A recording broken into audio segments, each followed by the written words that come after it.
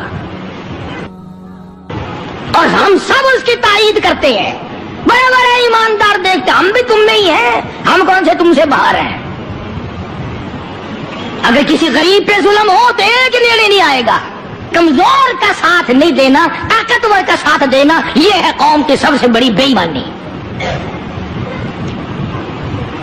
بھلا کو پوچھے کارا تیرا ماما لگتا ہے، صرف لحاظ ہے اس بات کا بھی یہ کار پہ چڑھا ہوا ہے۔ ریڑھی والا ایک غریب ہے، ٹانگے والا ایک غریب ہے، پیدل چلنے والا ایک غریب ہے۔ اسی طرح ہر سطح پہ دیکھ لو، طاقتور کا ساتھ دو گے، بڑے کا ساتھ دو گے، چھوٹے کو رگڑو گے، ٹانٹوں کے نیچے پیس کے رکھ دو گے، لیکن یہ سب کچھ دنیا میں کرو گے، میں آخری بات کہتا ہوں، موت آئے گی اور تمام کو چبا کے رکھ دے گی۔ موت آئے گی تمام کو چبا کے رکھ دے گی، نہ اس نے بڑوں کو چھوڑنا ہے، نہ اس نے غریبوں کو، نہ امیروں کو، تمام کو کھا کھا کر اس نے خاک کر دیا۔ اس لیے ہم اپنی زندگی میں غور کریں اور اپنے آپ کو سنبھالا دیں۔ مرنے سے پہلے پہلے جو کچھ کر لو گے وہ تمہارا ہے، مرنے کے بعد کتنے پچھتاؤ، کتنی پشیمانی کا اظہار کرو، کچھ نہیں بن سکتا۔ اللہ پاک مجھے شیطان کو فرمانے لگی یہ تو ایک اسماعیل ہے، ہزاروں اسماعیل ہو، سب کو اللہ کے نام پہ قربان کر دو۔ فرمانے لگی بس کر لائل اپنی ہی قالو قیل بھی، اور میں بھی تیار ہوں میرا اسماعیل بھی، ہزاروں اسماعیل ہو اللہ کے نام پہ قربان کر دوں۔ کنکریاں ماری ہیں حضرت ہاجرہ نے شیطان کو، چنانچہ آج بھی وہاں کنکریاں مارنی پڑتی ہیں۔ پھر حضرت اسماعیل علیہ السلام کے قریب آیا اور کہنے لگا بچہ کہاں چلے ہو؟ انہوں نے کہا ابا کے ساتھ دعوت میں۔ انہوں نے کہا دعوت نا دعوت، ذبح کرے گا تجھے؟ اس نے کہا بدبخت، کبھی آج تک کسی باپ نے بچے کو ذبح کیا؟ انہوں نے کہا مجبور ہے، اللہ کا حکم ہے، اللہ پاک کا حکم ہے، مجبور ہے۔ حضرت اسماعیل علیہ السلام نے فرمایا اچھا اگر اس کا حکم ہے تو کہاں حکم اس کا اور میرا گلا میں جو تیار ہوں، اس کے نام پہ قربان ہونے کو میں تیار ہوں۔ اسماعیل علیہ السلام نے بھی کنکریاں اٹھا کے ماری، وہاں بھی مارنی پڑتی ہیں۔ پھر حضرت ابراہیم علیہ السلام کے قریب آ گیا اور کہنے لگا دیکھو جی بڑھیپے کی اولاد ہے، کتنا خوبصورت بچہ ہے، نور نظر ہے، لخت جگر ہے، پیارا بیٹا ہے، اور قربانی کر دو اور صدقہ کر دو اور اونٹ ذبح کر دو۔ بھلا بچے کو ذبح کرنا کوئی عقل مندی ہے؟ وہ تو نبی تھے، فوراً شیطان کو کنکریاں ماری۔